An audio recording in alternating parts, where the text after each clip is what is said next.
Okay, so in my last video I made a few suggestions as to how Harley Davidson can improve their image among younger riders by concentrating on lower priced bikes in niches like cafe racers, scramblers, and flat trackers.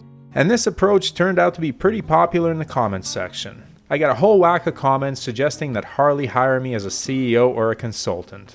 I have to say my audience is too kind, and I must admit that even though we own a Harley, the motor company probably wants nothing to do with me given how much shit I've talked about it in past videos. However, we're discussing hypotheticals here and I bring a unique perspective to the table. First, I'm Canadian, and Canada's love for Harleys is second only to the United States. They're everywhere and are deeply ingrained in the culture. Second, I've been riding since 1998 and I've seen many motorcycling eras come and go. I've lived through the Harley glory years, the rise and decline of the sport tour, the rise of naked and adventure bikes, and the decline of the sport bike, which is underway right now. I also like to look ahead to the role that electric motorcycles will play in the future, and I suspect that role will be rather significant. So in this video we'll look at the company's current position, their hardwire plan for the future, their current lines of motorcycles and how they could be improved, what possible future models could bring in younger customers, and finally, what future financial decisions the company should be making in order to assure the availability of liquid assets which can be spent on R&D and proper marketing campaigns. Well, that's a lot of stuff to talk about in one video, so don't forget to hammer that subscribe button, notification bell, and thumbs up, and let's get to it.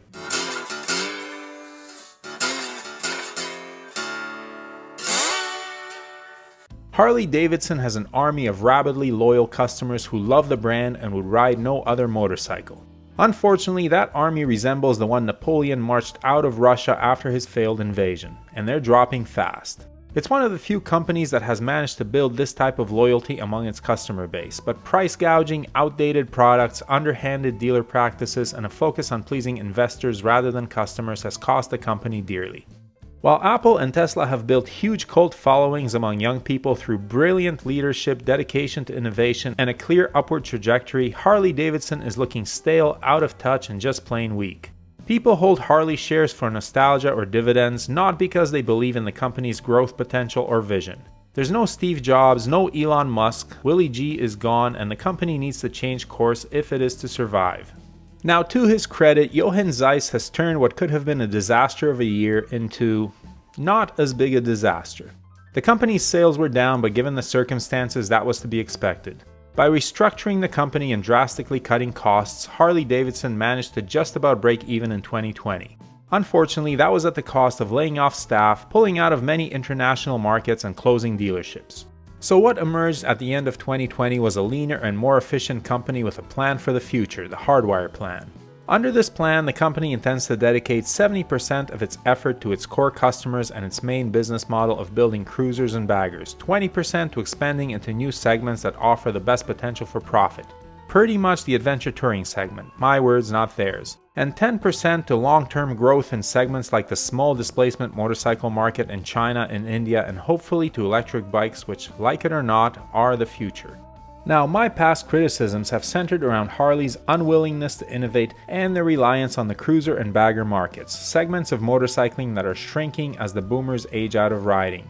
In that sense, doubling down on those areas amounts to an admission that the motor company, a manufacturer with the most famous and revered name in motorcycling, is content to contract its operations until it becomes a niche builder of boutique bikes for bankers and hedge fund managers. So Harley dedicating some of its attention to expansion and innovation is a good sign.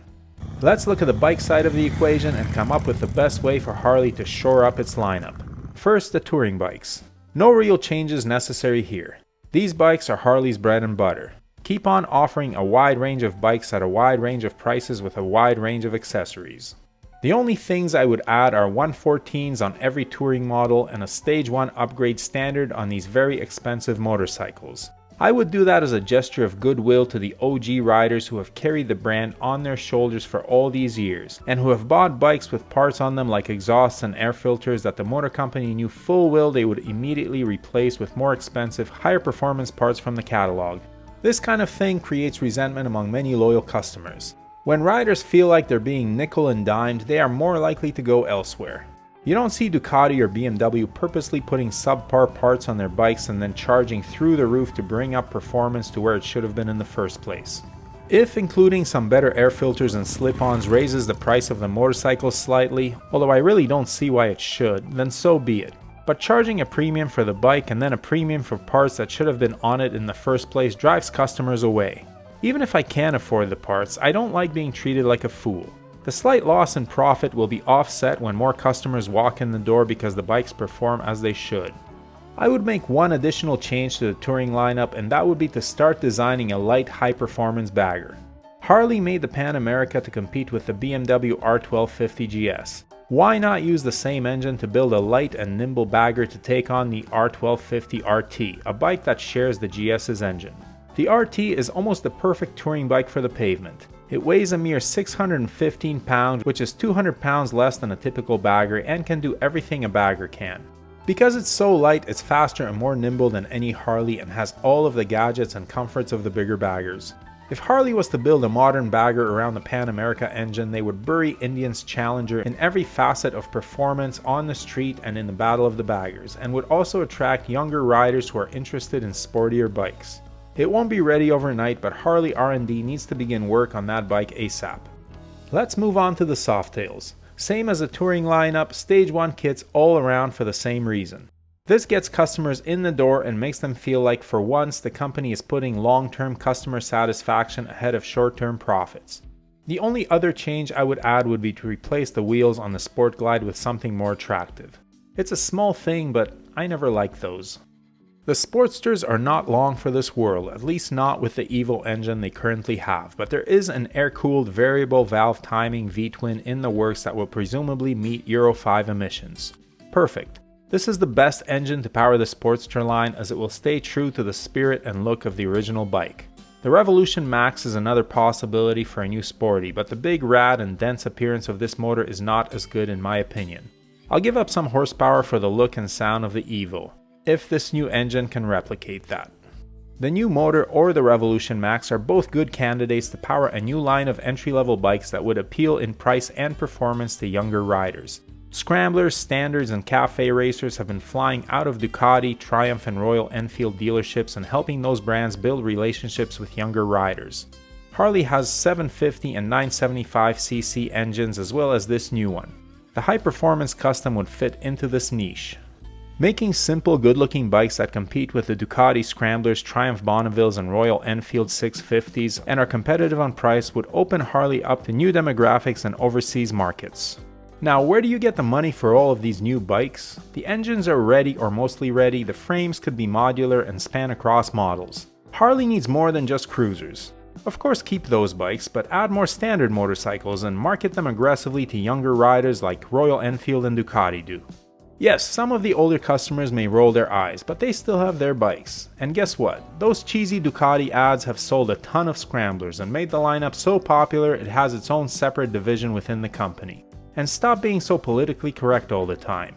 Motorcyclists like a little edge with their machines. You don't see Ducati worrying about what the blue-haired crowd thinks of their Scrambler 1100 ad campaign. They're not buying the bikes anyways. So what about the adventure segment? I hope the Pan America succeeds, but a lighter, sprightlier 975cc model may do better these days. ADV riders are buying lighter bikes, and the R1250 GS customers love their shaft drives too much to trade their bikes in for a Pan Am. Finally, the Livewire. It doesn't look like it's going to be back in 2022, and no wonder with that price. It was a wonderful showpiece displaying the motor company's ability to design the world's best electric bike, and its inability to price it reasonably. The truth is, people buy electric motorcycles for getting around cities, but this bike was absolute overkill for that purpose. What's the point of a bike that can carve up the canyons if it doesn't have the range to return from them afterwards? Give me a light and nimble electric bicycle that I can roll into my office so it doesn't get stolen while I'm working. And it better not cost over $5,000. Now, how do you generate the kind of excitement that drives young people to a brand? First, produce a product they want. Second, be a cool, innovative company that tries crazy new things. Motorcycle buyers are emotional consumers, just like people who buy iPhones over Androids or Teslas over Corollas despite the price premium. They want passion. The Tesla Cybertruck looks ridiculous, and its glass didn't hold up to a metal bowl during its introduction, but Elon Musk turned what could have been a huge loss into a win by making fun of himself and reassuring his customers that the problem would be fixed. Room for improvement. Just recently, he announced that Tesla would purchase $1.5 billion in Bitcoin and would accept Bitcoin as payment for their cars. This puts some of the company's reserve funds into an asset that on average grows in value instead of losing it due to inflation, and again shows Tesla's commitment to new technologies. In contrast, what has Harley done? They've depleted their cash reserves by buying back their stock in order to artificially inflate the price, and can only convince people to hold their stock by paying dividends.